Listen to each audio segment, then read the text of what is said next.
Hello everyone, आज हम IGNOU BSc बीपीएचसीटी 133 का जो पीवाईक्यू है उसको करेंगे हम। चलिए बिना किसी देरी के पहले ये देख लेते हैं कि हमें क्या क्या पढ़ना होगा या किन किन पर हमें क्वेश्चंस करने होंगे।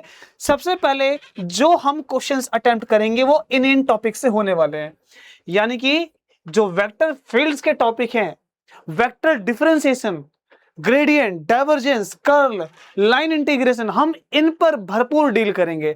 साथ में जो गॉस लॉ से रिलेटेड क्वेश्चन है, electric field, electric flux, dipole, capacitance, इन सब से भी हमें डील करना होगा। साथ में जो मैग्नेटिज्म के चैप्टर्स हैं जैसे इलेक्ट्रोमैग्नेटिक, है ना, आपने बहुत सारे टॉपिक्स भी देखे होंगे मैग्नेटिज्म में, magnetising field intensity, magnetic flux density, हम इन सब बातों से कंप्लीट डिस्कस करेंगे और मैं पूरी कोशिश करूंगा कि क्वेश्चंस के थ्रू आपके कॉन्सेप्ट भी क्लियर हो जाए। स्टार्ट करें, चलिए। अब हमारे लिए सबसे पहले जो टॉपिक है वो है डायरेक्शनल डेरिवेटिव। जो वेक्टर फंक्शन मैंने पढ़ाया था, आपको याद होगा कि वेक्टर फंक्शन में हम जानते हैं कि वेक्टर का भी रेट ऑफ चेंज पता कर सकते हैं। थोड़ा कॉन्सेप्ट को समझिए। इस क्वेश्चन में जो हमें फाइंड करना है वो एक बार देखो क्या है।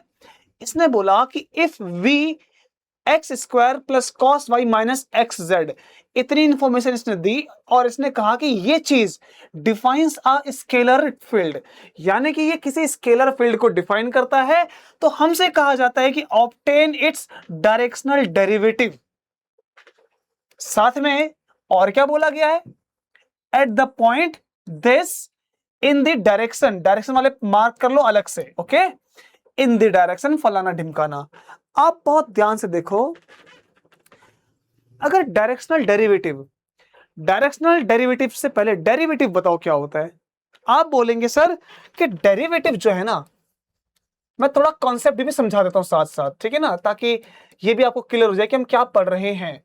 डेरिवेटिव होता है किसी भी क्वांटिटी का रेट ऑफ चेंज पता करना। बोले तो अगर कोई क्वांटिटी बदल रही है तो बदलने का रेट क्या है। जैसे अगर मार्केट में मान के चलो कि टमाटर जो है महंगे होते जा रहे हैं, उनकी कॉस्ट बढ़ती जा रही है, तो कॉस्ट बढ़ने की दर क्या है कि वो हर दिन बढ़ रहे हैं, हर एक सेकंड बढ़ रहा है। वो टमाटर का जो भाव है, उसका प्राइस, वो किस रेट से बढ़ रहा है। कुछ ऐसा ही कि जब हम किसी भी चेंज की बात करते हैं, उसका रेट जो होता है वो डेरिवेटिव कहलाता है। लेकिन अब ये डायरेक्शनल डेरिवेटिव क्या है, सुनो। मैं सबसे पहले आपको स्केलर फील्ड को थोड़ा सा समझाना चाहूंगा, थोड़ा सा टाइम लेना चाहूंगा, और जिनको ये सारे टॉपिक्स पता है वो स्किप कर देना, डायरेक्ट क्वेश्चन पे आ जाना। लेकिन जिनको थोड़ा जानना है, सीखना है, प्लीज बने रहो। देखो स्केलर फील्ड कैसे, मान के चलो कि एक कमरे में मैंने कमरे के किसी कोने में एक हीटर लगा रखा है। अब वो हीटर जो है ना, वो कमरे को गर्म तो करता है। मैं एक जगह किनारे से खड़ा होकर उसको महसूस करता हूं कि हाँ यार, हीटनेस तो है, कमरा गर्म तो हो रहा है। मैं जैसे जैसे हीटर के करीब जाऊंगा, कमरा मुझे उतना गर्म लगेगा। चाहे मैं उसको ऐसे जाऊं, चाहे मैं ऐसे जाऊं, या डायरेक्ट उसकी डायरेक्शन में जाऊं, कमरा तो गर्म लगेगा ना। हाँ लगेगा। लेकिन अब मैंने क्या किया, मैंने एक थर्मामीटर लिया, एक थर्मामीटर, और थर्मामीटर लेकर मैंने यहां से यहां कदम रखा और यहां पहुंच के मैंने नोट किया, अरे वाह, थर्मामीटर में 50 डिग्री सेल्सियस है। तो मैंने 50 डिग्री सेल्सियस का एक स्टिकर बनाया और यहां टांग दिया, हवा में ऐसे टांग दिया। अच्छा, मैं यहां पर आया, मैंने यहां नोट किया कि यहां पर टेम्परेचर 52 डिग्री सेल्सियस है, तो मैंने उसका स्टिकर यहां लगा दिया।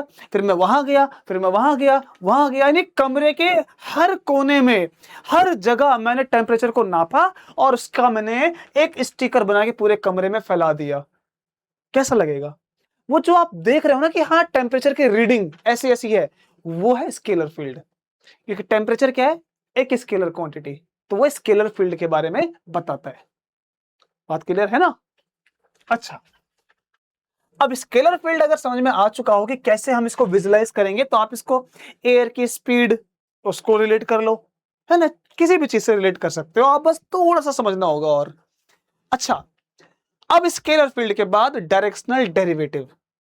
सुनो क्या है, हीटर एक कमरे में, एक कोने में, मैं इस इधर खड़ा हूं, है ना, मैं यहां से अगर एक पर्टिकुलर एक्स डायरेक्शन में या पर्टिकुलर वाई डायरेक्शन में अगर मैं किसी भी एक डायरेक्शन में मूव करूं तो मैं साफ साफ ये कैलकुलेट कर सकता हूं कि टेम्परेचर किस रेट से चेंज हो रहा है।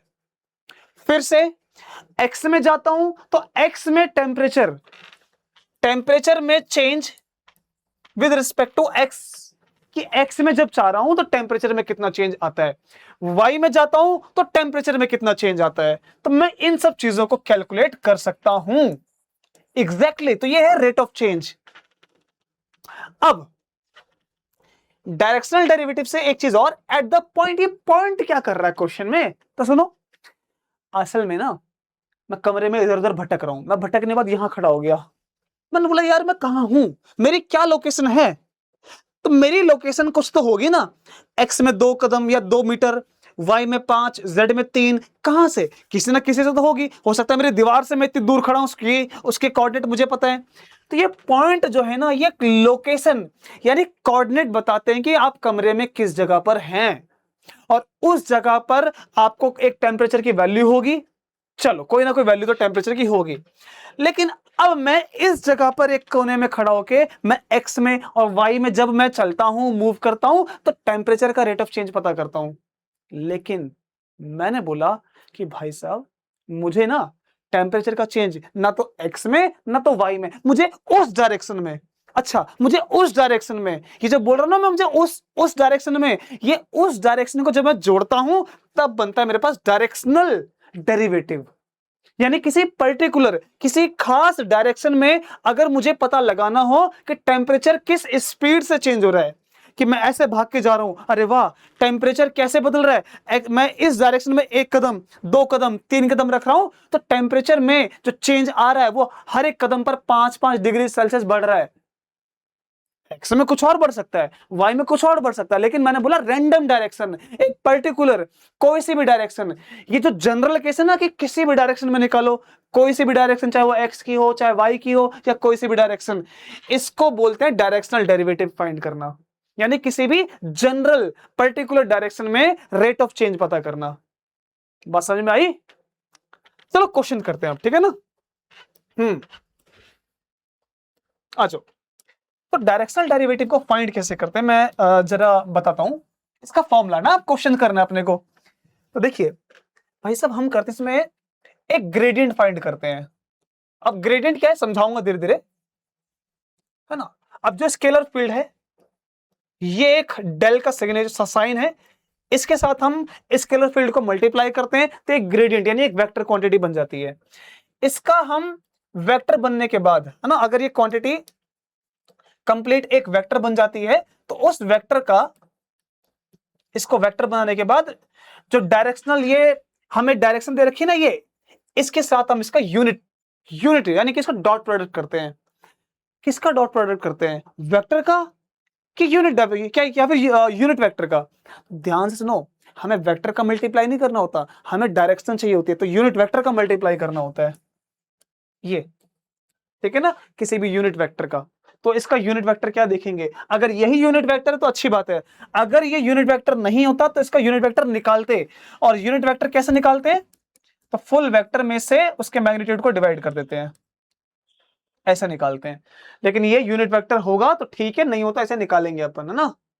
चलो तो हमें ये करना है, जो सामने मैंने लिखा ना, ये हमें ये निकालना है। तो जो निकालना है, अब सबसे पहले जरा फॉर्मूला लिख लो, क्या निकालना है भाई, आपको निकालना है इसका ग्रेडियंट। तो नंबर 1 ये, दूसरा ग्रेडियंट आने के बाद हम कर देंगे डॉट प्रोडक्ट, जो हमें वेक्टर दिया है, तो हमें आ जाएगा डायरेक्शनल डेरिवेटिव। तो ग्रेडियंट निकालें, चलिए डेल वी को कैसे निकालेंगे भाई साहब आप, तो डेल वी को बोलते हैं del by del x v i cap plus del by del y j cap, और किसका ग्रेडियंट, वी का, plus del by del z या जेड के कैप, और किसका वी, हमें स्केलर फील्ड का ना। चलो सॉल्व करते हैं, पहले एक्स के डायरेक्शन में करेंगे इसको सॉल्व हम, पार्शियल डेरिवेटिव है ये। v कितना है, v पूरा है x square plus cos y minus x z, x square plus cos y minus में एक्स जेड आई कैप। ये तो हो गया एक का, है ना। दूसरे का देखो, y के लिए plus del by del y, है ना, और स्केलर फील्ड वही रहेगी, cos y minus x z, हाँ ठीक है, जेड की जे कैप। नेक्स्ट के लिए मैं इसको हटा देता हूं, ठीक है, जगह बनानी है ना अपने को। Del by del z same x square plus cos y minus x z, और अब के कैप। सही है ना। अब इनको सॉल्व कर लेते हैं। चलो डायरेक्ट बताना आंसर, तो डायरेक्ट करेंगे अपन, है ना। ग्रेडियंट ऑफ v,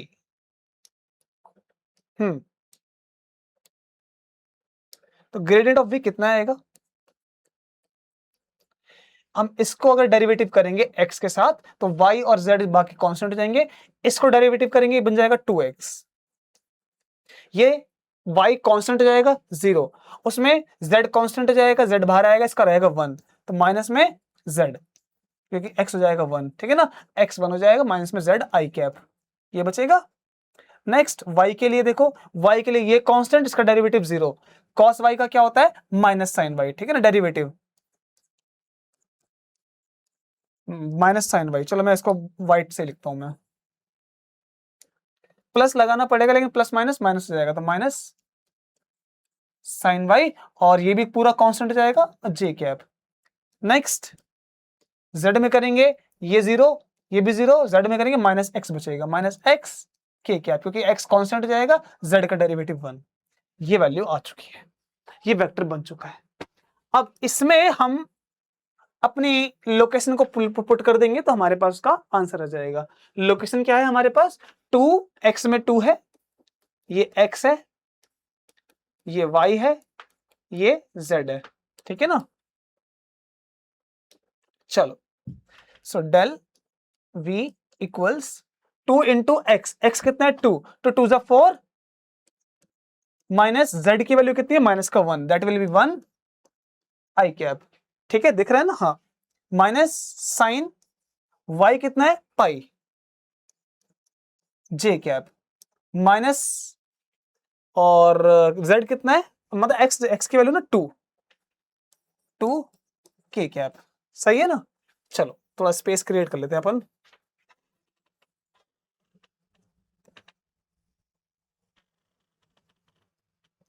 सही है, इतना काफी है, विजिबल है ना।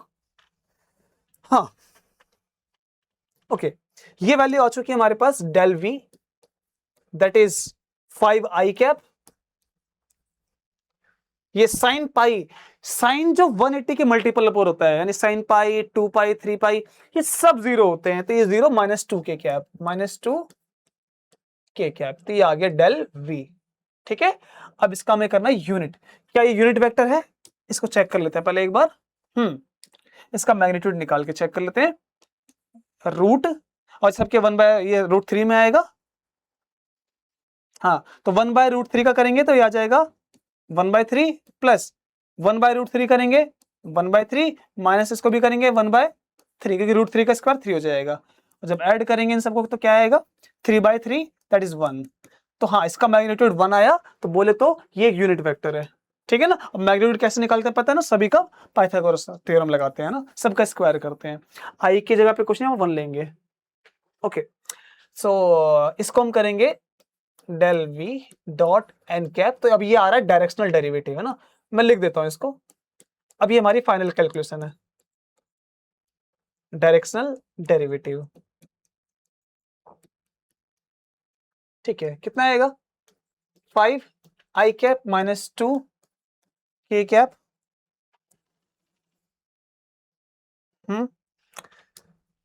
डॉट प्रोडक्ट करना है अपने को, और हमें रेट ऑफ चेंज निकालना है एक पर्टिकुलर डायरेक्शन में, और ये रहा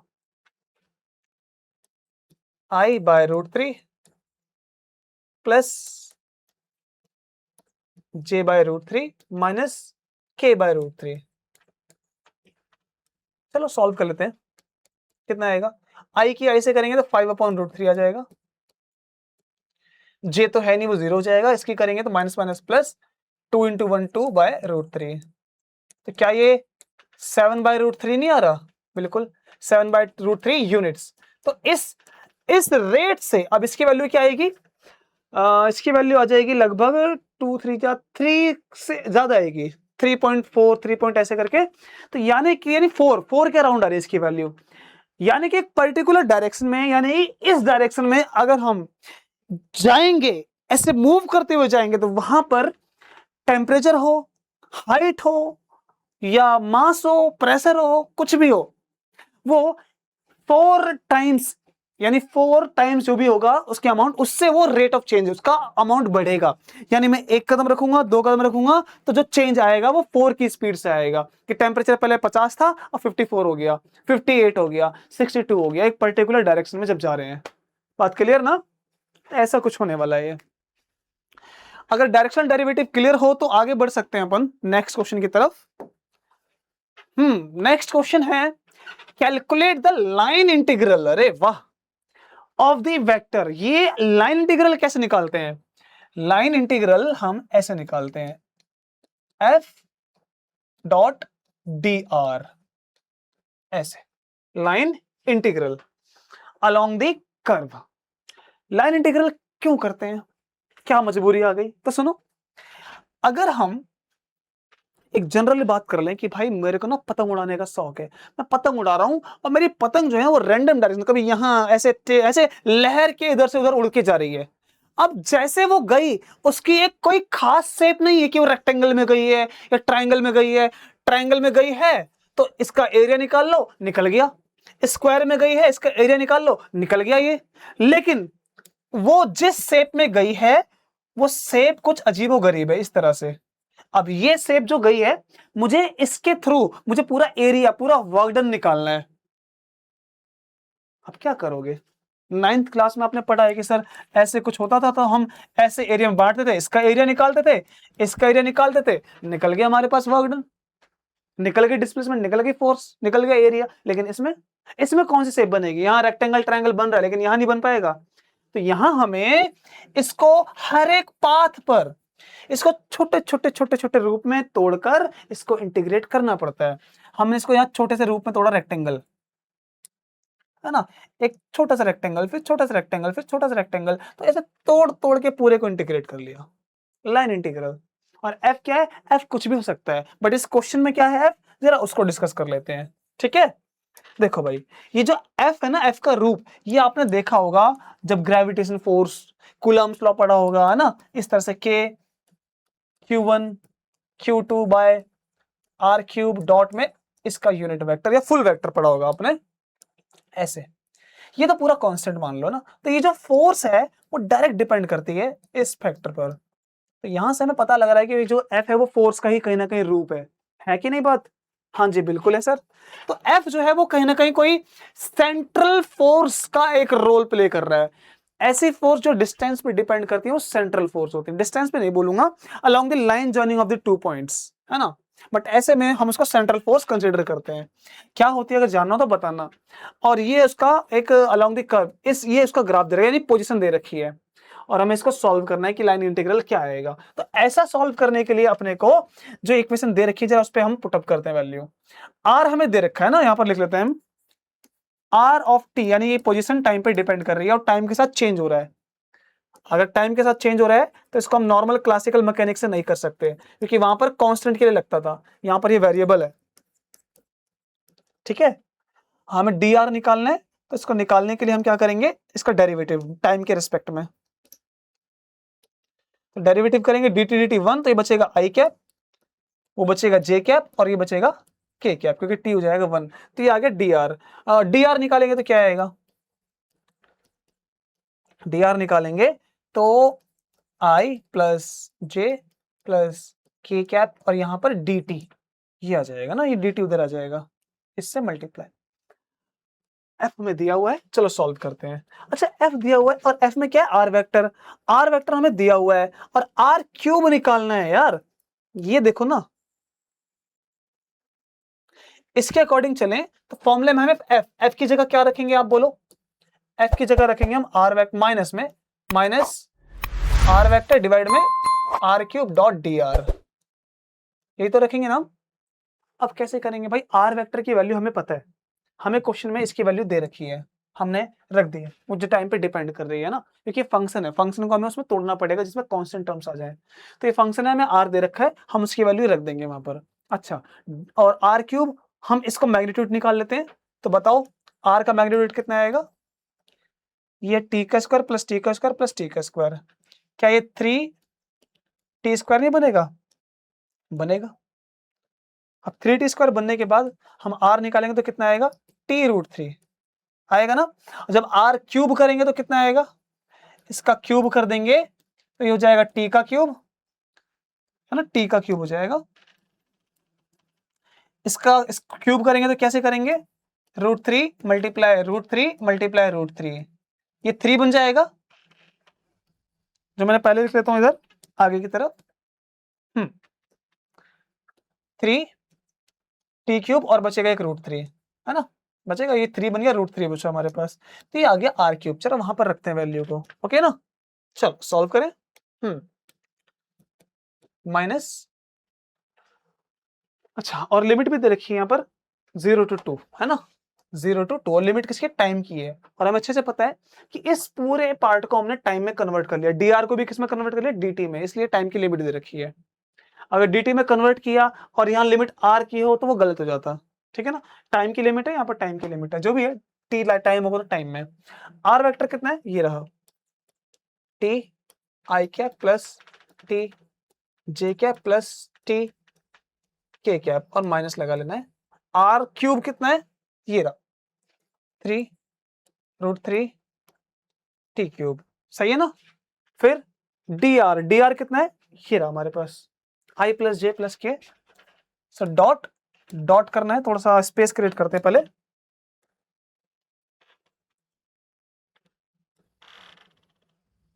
ठीक है, डॉट प्रोडक्ट, है ना, क्योंकि डॉट में dr है। dr कितना है? ये रहा i प्लस j प्लस के dt, सही है ना। चलिए बहुत सही, थोड़ा सा हम इसको भी अलग से क्रिएट कर लेते हैं नीचे।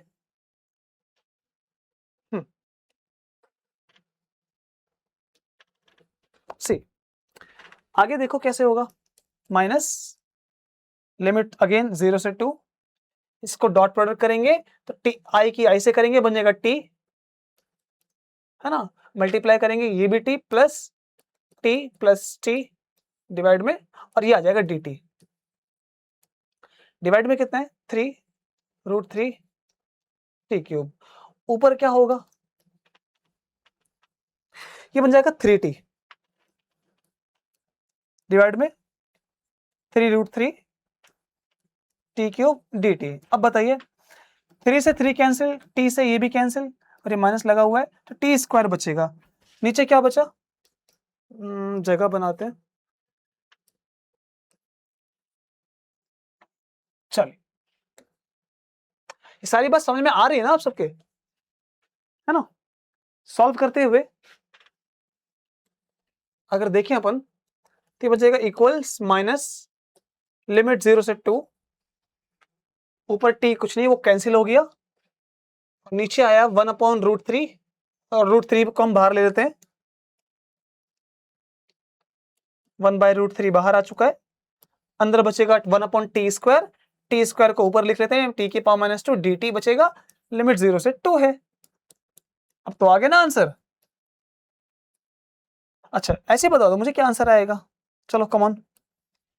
ये आ जाएगा t की पावर -1 डिवाइड में -1, सही है, माइनस माइनस कैंसिल, तो ये बनेगा हमारे पास 1/√3 1/t, 1/t की जगह पहले 2 रखेंगे, फिर माइनस में 0 रखेंगे, और ये 0 हो जाएगा नॉट डिफाइंड, सही है ना।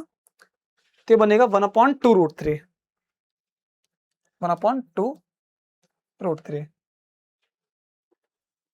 क्लियर है? आई थिंक ये 2 to 0 आएगा, ये इसकी जो लिमिट है वो कहां से कहां तक है? 0 to, ठीक है, कुछ इस तरह से इसका हमारे पास लाइन इंटीग्रल निकल जाएगा। ये एक सेकंड, यहां पर एक छोटे से मिस्टेक को कवर कर लेते हैं, देखो ध्यान से। हमारे पास ये पार्ट बचा ना, हम पहले इसमें जब सॉल्व करेंगे लिमिट को हम कहां से कहां रखेंगे? ये हमारे पास लोअर लिमिट और ये अपर लिमिट, लिमिट 2 to 0 आएगी। इसको चेक कर लेते हैं एक बार, ठीक है ना। देखिए लिमिट क्या आएगी एक बार फटाफट देखो। देखिए यहां पर आपने अच्छे से देखा होगा तो ये नॉट डिफाइंड हमने लिखा था, और जब हम किसी भी चीज में से या किसी भी फंक्शन में से जब नॉट डिफाइंड को माइनस करेंगे तो कितना आएगा, इतना ही तो आएगा ना। अगर हम 2 में से नॉट डिफाइंड इन्फिनिटी, बहुत बड़ा नंबर है, उसको माइनस करेंगे तो इन्फिनिटी ही आएगा। अब ये हमें जो आंसर आया है, क्योंकि इसका पूरा आंसर क्या आएगा, नॉट डिफाइंड इन्फिनिटी। मैं लिख देता हूं इसको साफ साफ, 1/0, और ये कितना बनेगा, इन्फिनिटी। और ये कुछ नंबर है, कुछ नंबर में से इन्फिनिटी घटाएंगे तो इन्फिनिटी ही आएगा, लेकिन वो माइनस का आ रहा है। अब ऐसा क्यों आ रहा है, तो सुनो। ये ऐसा पॉइंट है जो ये बोल रहा है कि जो फोर्स है ये सेंट्रल है। जैसे मान के चलो कि ये अर्थ है, अर्थ का ये सेंटर, तो किसी को अपने सेंटर की तरफ ऑब्जेक्ट खींच रहा है ना। ये जो अर्थ है किसी ऑब्जेक्ट को सेंटर की तरफ खींच रही है, और सेंटर पे पहुंचते ही ये पार्ट ऐसा बन जाएगा इन्फिनाइट, है ना। यानी कि जैसे ब्लैक होल का केस है, सिंगुलैरिटी, जो उसका सेंटर वाला पॉइंट होता है वहां ग्रेविटी कितनी है, वो कितनी ताकत से किसी को खींचेगा, क्योंकि फोर्स की ताकत उसकी डिस्टेंस पे डिपेंड कर रही है। और ये साफ साफ बता रहे हैं कि सर अगर आप इसका वर्क डन निकालोगे तो वहां पर आपको बाहर आने के लिए इन्फिनाइट वर्क करना पड़ेगा। मेरे कहने का मतलब ये, जैसे कि आप ब्लैक होल का केस जानते हो कि ब्लैक होल के सेंटर पे जाने के बाद वहां से आपको एफर्ट लगा के बाहर आना है। जब आप वहां से बाहर आओगे तो ये साफ साफ बता रहे हैं कि ऐसे में आपको इन्फिनाइट वर्क करना पड़ेगा। और ऐसा आंसर क्यों आया, क्योंकि ये यहां पर दिख रहा है कि जो इसका ये फोर्स आई है, ये ना इस कर्व के अलोंग जा रही है, और ये कहां से पास हो रहा है, इसके सेंटर वाले पॉइंट से, क्योंकि फोर्स वैसे ही डिपेंड कर रही है। ये जो फोर्स है ना, ये डिस्टेंस पर ही डिपेंड कर रही है। तो सेंटर पर आने के बाद और सेंटर से अगर आप एफर्ट लगाओगे, वर्क लगाओगे, क्योंकि ये वर्क डन है, ये चीज क्या है, वर्क डन। अगर आप वर्क करोगे इससे बाहर जाने के लिए तो इनफाइनाइट वर्क करना पड़ेगा, ठीक है ना। इनफाइनाइट वर्क करना पड़ेगा। माइनस क्या बता रहा है कि वो आपको अट्रैक्ट कर रही है और आपको एफर्ट लगाना पड़ रहा है बाहर जाने के लिए, ये माइनस का मतलब है। चलो अब एक क्वेश्चन और देख लो।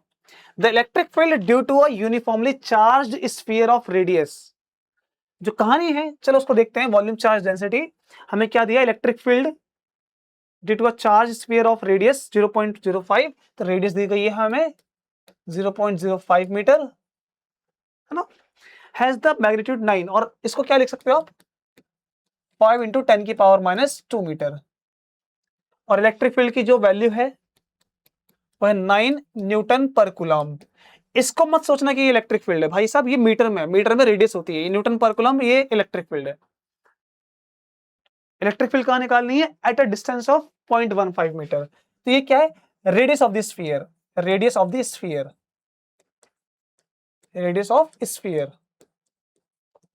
और इलेक्ट्रिक फील्ड कहां पर हमें कैलकुलेट करनी है, वो पॉइंट एक्स है, और वह है 0.15 मीटर, है ना।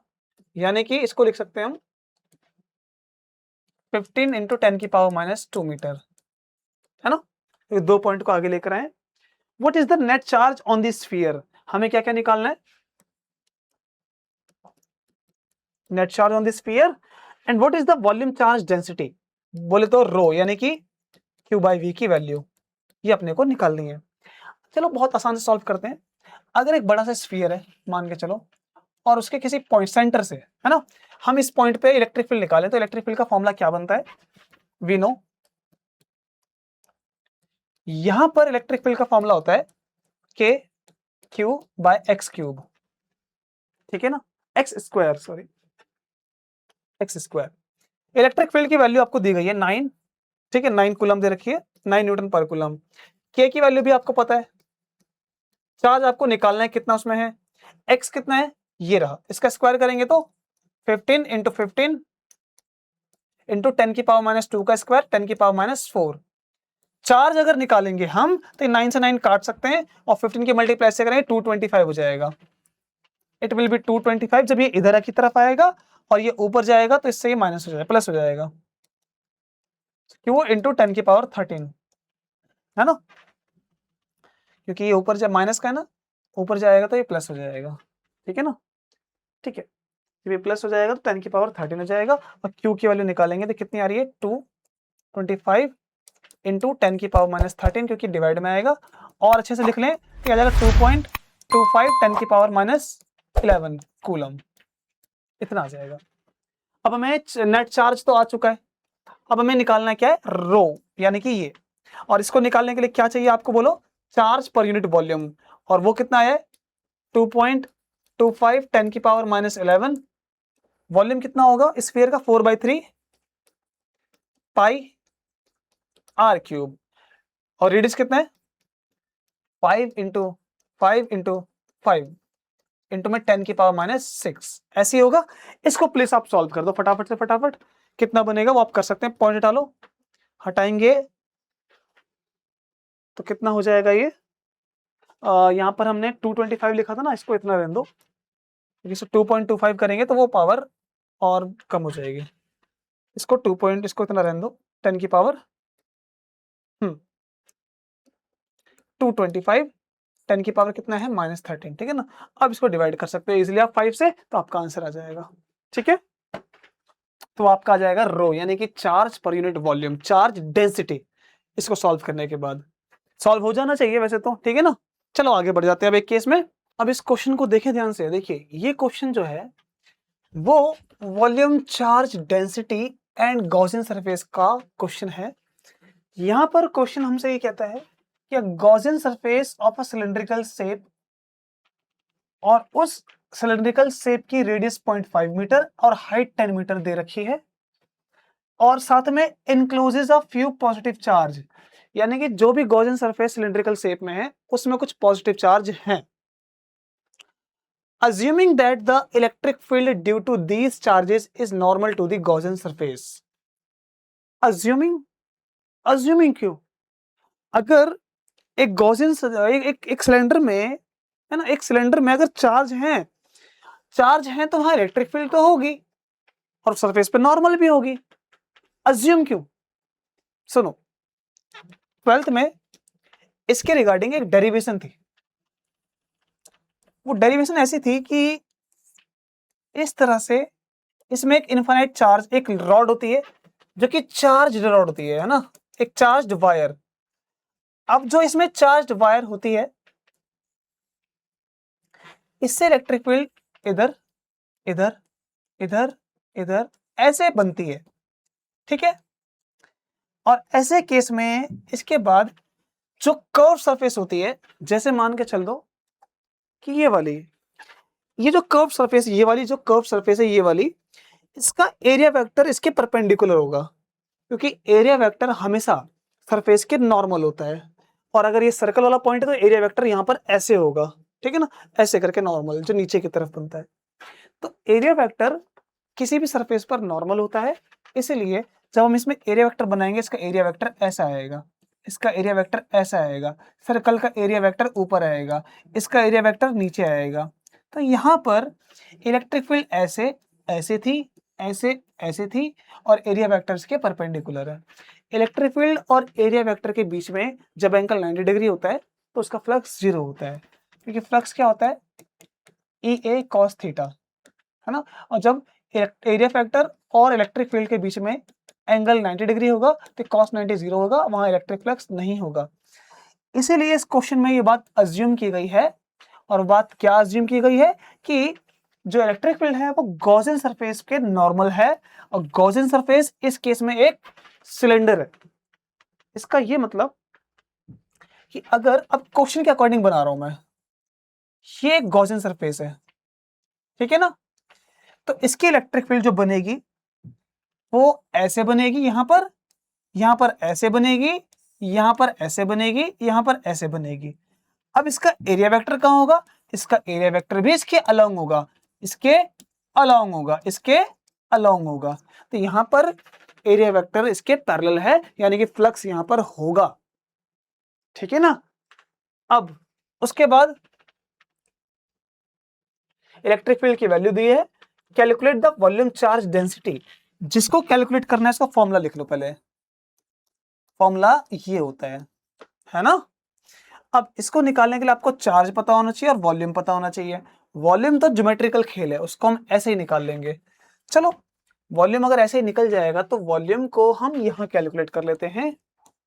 सिलेंडर का वॉल्यूम क्या होता है, पाई r² h, पाई को पाई रहने दो, और रेडियस कितना है 0.5, 0.5 का हम स्क्वायर करेंगे तो कितना हो जाएगा 0.25, बोले तो हम इसको ऐसे लिख सकते हैं 0.5 को 5 इंटू 10 की पावर -1 और इसका स्क्वायर करेंगे तो ये हो जाएगा 25 और ये हो जाएगा 10 की पावर -2, है ना। और मल्टीप्लाई में h कितना है इसका, इसकी हाइट है 10 मीटर, तो मल्टीप्लाई में 10 कितना आ गया 250, 10 की पावर -2 पाई मीटर क्यूब। चलो हमने वॉल्यूम तो कैलकुलेट कर लिया, उसको टिक कर लो, this is done. Now Q की वैल्यू, जो चार्ज है वो निकलेगा गॉस लॉ के फॉर्मूले से। अब यहां पर क्या बनेगा, वी नो गॉस लॉ में दो पार्ट होते हैं, एक फ्लक्स का लेफ्ट हैंड पार्ट और एक राइट हैंड पार्ट। हम पहले निकालेंगे फ्लक्स को। फ्लक्स क्या होता है, E इंटू में A cos थीटा, और यहां इसके अलोंग है तो cos 0 होगा। अब यहां पर अलोंग है, इलेक्ट्रिक फील्ड बताइए कितनी है, इलेक्ट्रिक फील्ड की वैल्यू ये रही 900, ठीक है ना। एरिया और पूरे का एरिया लेना पड़ेगा क्योंकि सर्कल के भी अलोंग है, ठीक है ना। तो एरिया क्या बनेगा इसका 2 पाई RH कर्व वाला प्लस दोनों सर्कल का एरिया, एक सर्कल का एरिया पाई r स्क्वायर, दोनों का 2 पाई r स्क्वायर। सी बनेगा 900 इंटू में यहां पर क्या कॉमन आएगा 2 पाई r कॉमन आएगा, वैल्यू रखते जाओ। r की वैल्यू कितनी है 5 इंटू 10 की पावर -1 और यहां क्या बचेगा h प्लस r, h 10 है और r कितना है 0.5, कितना आएगा 2 5 10 और 10 की पावर -1, तो ये हो जाएगा इससे कैंसिल। यहां बचेगा 900 पाई और वो कितना आएगा 10.5। 10.5 की मल्टीप्लाई 9 से कर लेते हैं फटाफट, यहाँ पॉइंट लगा लो और यहाँ आ जाएगा 10, एक जीरो से एक जीरो काट लो, तो 105 की मल्टीप्लाई 9 से, फटाफट करके बताओ कितना आएगा 945, 945 और ये बचेगा एक जीरो और ये बचेगा पाई। ये आ गया आपका फ्लक्स, ठीक है ना, जो कि क्या यूनिट है इसकी न्यूटन पर मीटर कूलम, और न्यूटन पर कूलम और एरिया के लिए मीटर स्क्वायर, ऐसे बनेगी इसकी यूनिट, है ना। ठीक, अब नेक्स्ट राइट हैंड पार्ट, जो लेफ्ट हैंड पार्ट आया इसको हम थोड़ा सा स्पेस कम कर लेते हैं।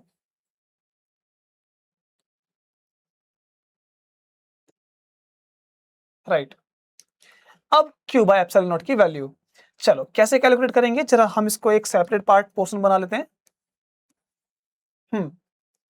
अब बड़े ध्यान से देखते जाइएगा।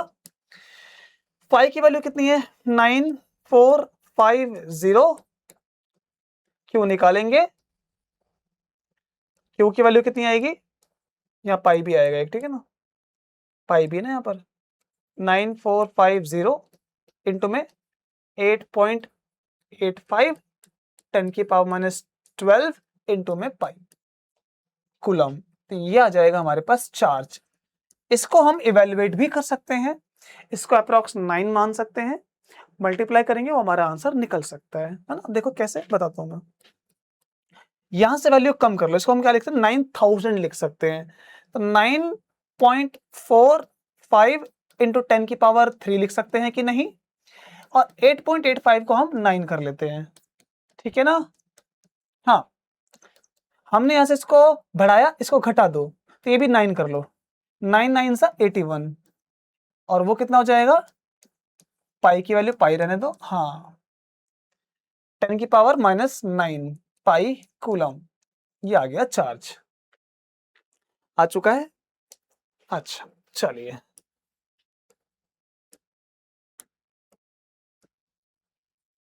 अब इन सबको हम फॉर्मूले में पुट करते हैं जो हमें निकालनी है वैल्यू,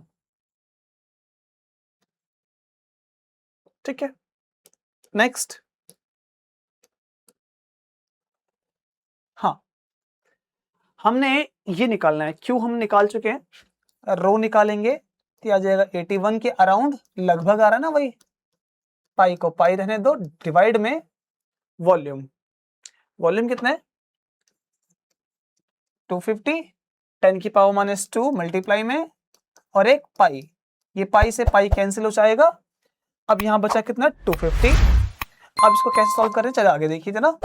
81 को और अच्छा राउंड फिगर करने के लिए 80 कर लेते हैं, बाद में अप्रॉक्स में आंसर लिख लेंगे, और 250 को 25 लिख लेते हैं, और एक जो इसमें 10 बचेगा वो इसको दे देंगे, 10 की पावर -1 बचेगा, और ऊपर जाकर ये प्लस हो जाएगा, तो यहाँ बचेगा 10 की पावर -8, है ना। ये +1 ऊपर जाएगा, जी कितना बचेगा, 10 की पावर -1 बचेगा, 10 की पावर -1 ऊपर जाएगी, 10 की पावर +1 हो जाएगी, -9 +1 हो जाएगा 10 की पावर -8। सॉल्व करके बता दो कितना आएगा। 5 से काटेंगे, हाँ डिवाइड कर लो जरा इसको,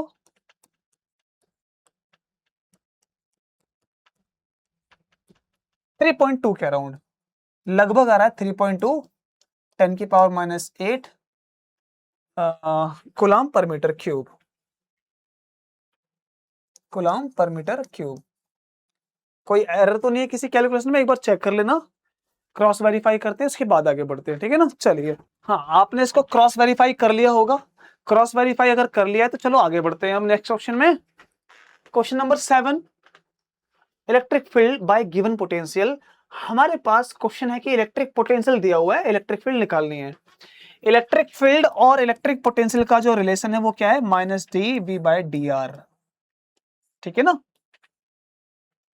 और अगर ध्यान से देखो तो हम dV/dr कर सकते थे, लेकिन यहां पर पोटेंशियल x और y दोनों पे डिपेंड करता है, और ऐसे केस में जब हम इसका डेरिवेटिव करेंगे तो हमें पार्शियल डेरिवेटिव करना पड़ेगा। पार्शियल डेरिवेटिव कब करते हैं, जब एक फंक्शन किसी एक या दो से ज्यादा वेरिएबल पे डिपेंड करता है, तो यहाँ पर दो वेरिएबल है, इसलिए पार्शियल डेरिवेटिव करना पड़ेगा। तो हम पहले क्या करेंगे, e निकालने जाएंगे ना जब हम, तो माइनस को लगाकर पहले हम निकालेंगे डेल v/डेल x आई की डायरेक्शन में, प्लस डेल v/डेल y, ठीक है, और z वाला कंपोनेंट है नहीं, रहने देते हैं इसको, है ना। चलिए, अब इसी के बेसिस पर हमें सॉल्व करना है, तो अब यहां करेंगे हम, माइनस लगा के रखा है, इसको सॉल्व करने जाएंगे तो डेल/डेल x, पोटेंशियल कितना हो जाएगा, x y² माइनस में x की मल्टीप्लाई करेंगे 3x³ i cap, plus same यहां पर, लेकिन वो y के रेस्पेक्ट में करेंगे डेरिवेटिव, तो ये भी आ जाएगा xy² minus 3x³ j cap, ठीक है ना। चलिए, बहुत अच्छी बात।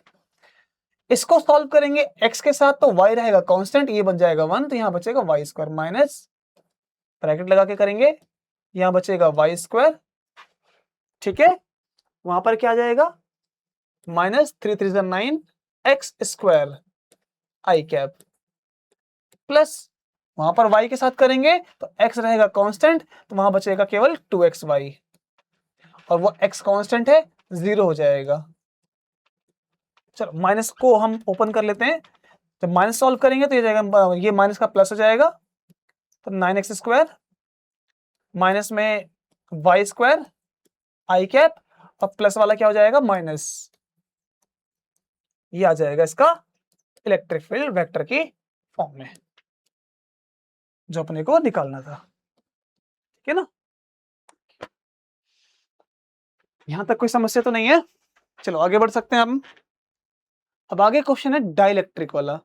ये क्वेश्चन कैसे करेंगे, एक बार ध्यान से देखो, ये है 2 parallel plates which have cross section area. तो अगर हमारे पास इस तरह से कोई 2 पैरेलल प्लेट दे रखी हो, उनका क्रॉस सेक्शन एरिया दिया हुआ है, और साथ में इसने बोला क्रॉस सेक्शन एरिया कितना है, यहां लिख लो जरा एक बार, गिवन डाटा में एरिया है 100 सेंटीमीटर स्क्वायर। कन्वर्ट कैसे करते हैं सेंटीमीटर स्क्वायर को मीटर स्क्वायर में, चलो सिखा देता हूं मैं ना। 100 सेंटीमीटर को 2 बार लिख लो, लिख लिया ना, 100 आ चुका है, 1 सेंटीमीटर में 10 की पावर -2 मीटर, और उसमें भी 10 की पावर -2 मीटर। सारा सॉल्व करोगे 100 को क्या लिख सकते हो, 10 की पावर 2, ये कैंसिल हो जाएगा, तो बचेगा 1 10 की पावर -2, यानी 10 की पावर -2 मीटर स्क्वायर, 10 की पावर -2 मीटर स्क्वायर, ये बचेगा इसका एरिया। चार्ज भी है इन प्लेट्स पर, चार्ज है 10 की power -7 coulomb. The space between the plates is filled by a dielectric. इसके बीच में अगर हम कोई मीडियम डाल देंगे तो मीडियम डालने से कैसा बिहेव करता है, जरा देखो एक बार। जैसे हमने मीडियम डाला तो मीडियम बनाएगा एक ऑपोजिट इलेक्ट्रिक फील्ड, है ना। नेचुरली प्लस से माइनस होती है, लेकिन मीडियम भी जब मीडियम डालेंगे तो मीडियम के पार्ट्स पोलराइज हो जाएंगे, माइनस के पास प्लस वाला आएगा, प्लस के पास माइनस वाला, तो प्लस से माइनस बनेगी इलेक्ट्रिक फील्ड, ये ऐसी, है ना। यहाँ पर प्लस, यहाँ minus, plus minus, plus minus, plus minus, ये चीज पढ़ी होगी ना, है ना। इसके अंदर जो इलेक्ट्रिक फील्ड बच रही है, यानी कि नेट इलेक्ट्रिक फील्ड, इसने बोल दिया वो इतनी है 3.3 10 की पावर 5 वोल्ट पर मीटर ना।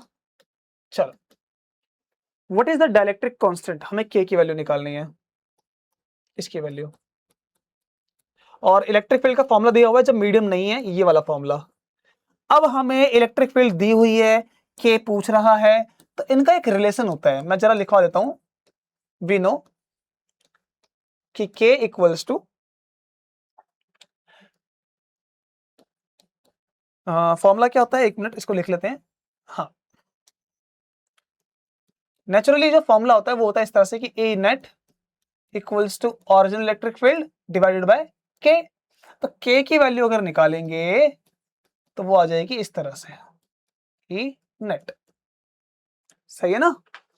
ई नेट कितना है हमारे पास, वो है सिग्मा बाय एप्सिलॉन नॉट, और ई नेट की वैल्यू कितनी है वो हमें दे रखी है 3.3 10 की पावर 5। आगे सॉल्व करते हैं। सिग्मा क्या होता है, चार्ज डेंसिटी, यानी charge per unit area. Charge आपको दिया हुआ है 10 की पावर -7 डिवाइड में एरिया कितना है 10 की पावर -2, तो ये हो गया सिग्मा। अच्छा, एप्सिलॉन नॉट की वैल्यू क्या होती है 8.85 10 की पावर -12, सही बात। साथ में इलेक्ट्रिक फील्ड की वैल्यू मल्टीप्लाई में 3.3 10 की पावर 5। चलो सॉल्व करें थोड़ा सा, ये ऊपर जाएगा तो 10 की पावर प्लस हो जाएगा, तो यहां बचेगी 10 की पावर -5। ओके, यहां पर 10 की पावर -2 10 की पावर 5, ये बचेगा 10 की पावर 3। पहले 10 की पावर को सॉल्व कर लिया। नेक्स्ट ये 3.3, यहां से 3 बना लेते हैं कम करके, और इसको हम यहां से 9 बना लेते हैं बढ़ा के, 9 3 जा 27। ठीक है, लिख सकते हैं यहाँ एक तरफ से कम एक तरफ से बढ़ा लिया तो बैलेंस हो जाएगा। उसके बाद ठीक है, ये 10 की पावर 3 यहां से हटेगा, ऊपर आएगा तो माइनस हो जाएगा, तो यहां बचेगा 1/27, है ना, और 10 की पावर -8। अब 1/27 कितना होता है, चलो डिवाइड करके चेक करते हैं।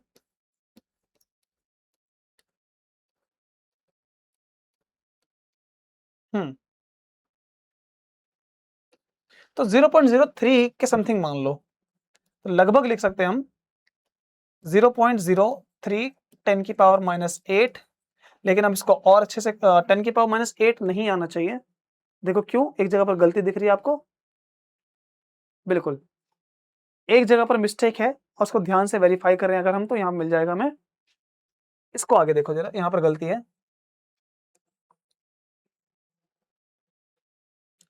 और गलती है हमारी इसमें 8.85 10 की पावर -12 होता है ये, ठीक है, यहां पर मिस्टेक है। यहां पर सॉल्व कर लेंगे तो कितना आएगा, ये ऊपर बचेगा 10 की पावर -5, नीचे कितना बचेगा, ये 9 और 3 27, और ये बचेगा 10 की पावर -7। ये 10 की पावर -7 यहां से हटेगी, ये ऊपर आ जाएगी, 10 की पावर 7 बचेगा। ठीक है, इसको सॉल्व करेंगे, ये आ जाएगा 10 की पावर 2, और 1/27 कितना था, लगभग 0.038 के अराउंड ये लगभग लग रहा था, तो ये आ जाएगा मल्टीप्लाई के बाद 3.8 के अराउंड, ये आ जाएगा इसका डाइलेक्ट्रिक। ऑलमोस्ट 3.8 या 3.5 के अराउंड इसका डाइलेक्ट्रिक आ जाएगा। आप इसको एक बार ध्यान से वेरीफाई कर लो। चलो आगे बढ़े नेक्स्ट क्वेश्चन पे। 9th क्वेश्चन हमारे पास है मैग्नेटिज्म से। A toroid with 1000 turns is wound. एक टोरॉइड क्या होता है, एक सोलेनॉइड होता है, उसको रिंग में घुमा देते हैं हम, है ना, इस तरह से घुमा देते हैं, एक सर्कल एक वायर की फॉर्म में, और फिर उसके अराउंड हम एक वायर को, एक कॉइल है उस पर अराउंड हम वायर को बाउंड कर देते हैं इस तरह से।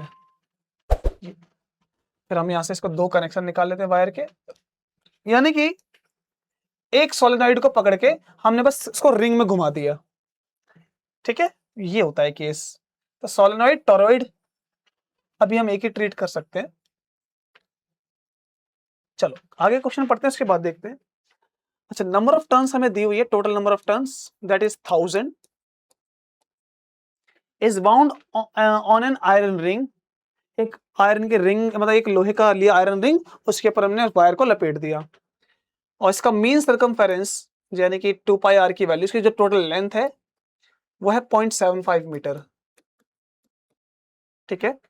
एंड रिलेटिव परमिएबिलिटी, और इसमें और भी दिया कुछ, इसका एरिया 400 मिलीमीटर स्क्वायर, ठीक है।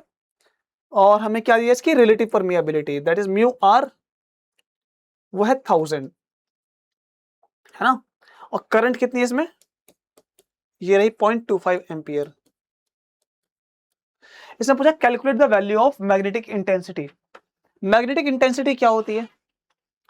अच्छा, इस बात को थोड़ा ध्यान से समझना, मैग्नेटिक इंटेंसिटी और मैग्नेटिक फील्ड या फ्लक्स डेंसिटी में क्या डिफरेंस होता है। देखो, अगर हम ऐसा बोलें कि एक ना हमने सोलेनॉइड लिया, ठीक है, ये वायर है, इसमें करंट फ्लो हो रहा है, नंबर ऑफ टर्न्स लपेट दी। जितने ज्यादा नंबर ऑफ टर्न्स करेंगे या जितना ज्यादा करंट फ्लो करवाएंगे, ये सोलेनॉइड उतना कैपेबल हो जाएगा कि अगर कोई आयरन रॉड इसके अंदर रख दें ऐसे, तो वो आयरन रॉड एक मैग्नेट बन सकती है ना। अब ध्यान से दोबारा सुनो, अगर इस आयरन रॉड की जगह प्लास्टिक होता तो क्या होता? तो मैंने 3 चीज बोली यहां पर। पहला, सोलेनॉइड की ताकत, कौन सी ताकत? मैग्नेट बनाने की, मैग्नेट बनाने की यानी मैग्नेटाइज करने की।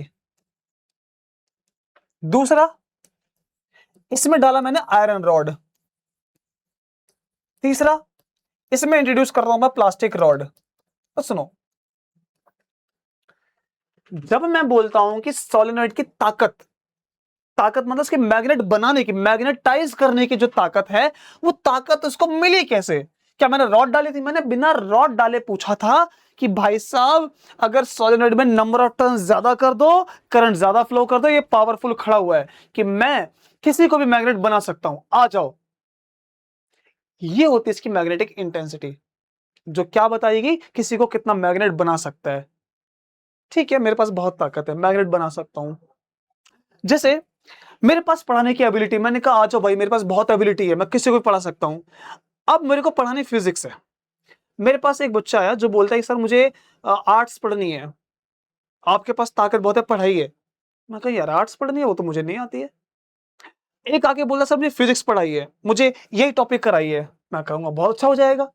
तो जो मेरी ताकत है वो बताएगी मेरी इंटेंसिटी, यानी मैग्नेटिक, किसी को पढ़ाने की, यहां पर मैग्नेट बनाने की इंटेंसिटी को बोलते हैं हम मैग्नेटिक इंटेंसिटी।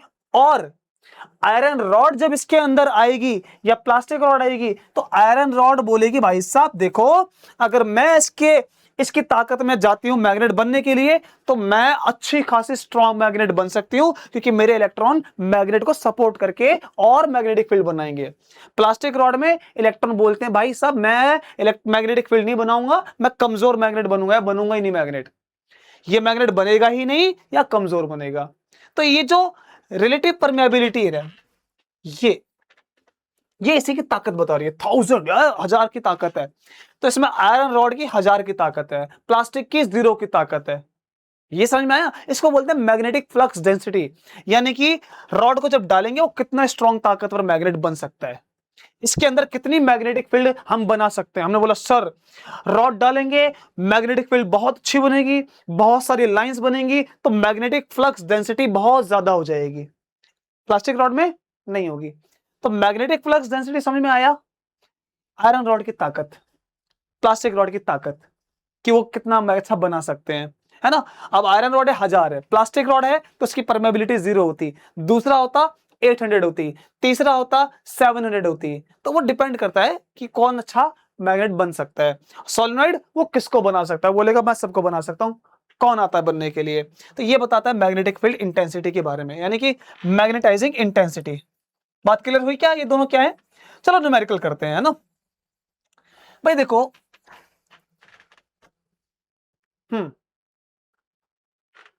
मैग्नेटिक इंटेंसिटी का जो फॉर्मूला है वो फॉर्मूला होता है H equals to NI divided by L। ये फॉर्मूला होता है। अब जरा इस फॉर्मूले के अकॉर्डिंग फटाफट मुझे कैलकुलेट करके फटाफट बता दो कि इसका आंसर क्या आने वाला है। कर लिया होगा कैलकुलेट। N कितना है 1000, करंट कितना है 0.25, लेंथ कितनी इसकी मीन लेंथ 0.75, पॉइंट से पॉइंट काटो 5 3 5 5 25 है ना, या 25 से डायरेक्ट काट लो,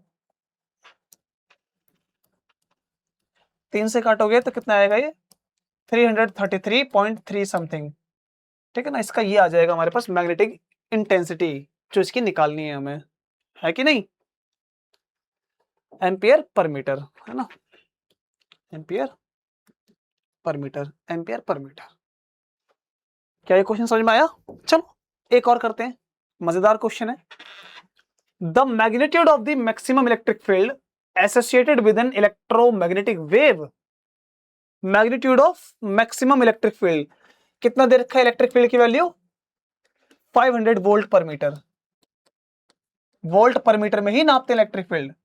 determine the magnitude of the maximum magnetic field. Okay, तो मैक्सिमम के लिए बी नॉट लगा लिया, ये हमें निकालना है। और ईएम वेव दे रखी है, तो इसके रिगार्डिंग एक फॉर्मूला है, मैं आपको लिखवाता हूं, आप साथ साथ फॉर्मूले भी याद करते जाओ, समझते जाओ। फॉर्मूला होता है एक C equals to E naught by b naught. ये एक फॉर्मूला होता है। अगर आप कैलकुलेट करोगे, अब बता दो कितना आएगा यहां से, तो आपको यहां से आपका आंसर मिल जाएगा, ठीक है। चलो कर लिया कैलकुलेट, चलो देखो ध्यान से, ये हो जाएगा 500 डिवाइडेड बाय, एक सेकेंड, हमें निकालनी क्या है magnetic field maximum value. B की मैक्सिमम वैल्यू क्या हो जाएगी, हाँ ये हो जाएगी, ये है 500, इलेक्ट्रिक स्पीड ऑफ लाइट की वैल्यू 3 × 10 की पावर 8। सॉल्व करेंगे तो कितना आएगा 10 की पावर 8 ऊपर जाएगा, है ना। 3 से 5 को डिवाइड कर लो यार, पॉइंट के 2 डिजिट तक, ठीक है ना, ठीक है।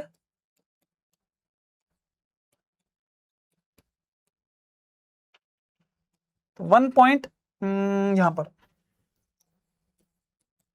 1.67 इंटू 10 की पावर -8, -8 नहीं -6 टेस्ला, क्योंकि ये ना 10 की पावर 2 से सॉल्व करेंगे तो ये आ जाएगा। क्या यहां तक बात अच्छे से क्लियर है, कॉन्सेप्ट भी थोड़ा बहुत मैंने बताया, न्यूमेरिकल भी कराए। अगर फिर भी कोई डाउट आता है तो आप प्लीज कमेंट में पूछिए, ये मेरी ड्यूटी होगी, ये मेरी जिम्मेदारी होगी कि मैं आपको अच्छे से सारी चीजें क्लियर करूं। और ये PYQ जो है नेट पे अवेलेबल भी है, इनके क्वेश्चंस आपको मिल जाएंगे, आप वहां से इसको देख लो, ठीक है। चलिए मिलते हैं अगले PYQ के साथ।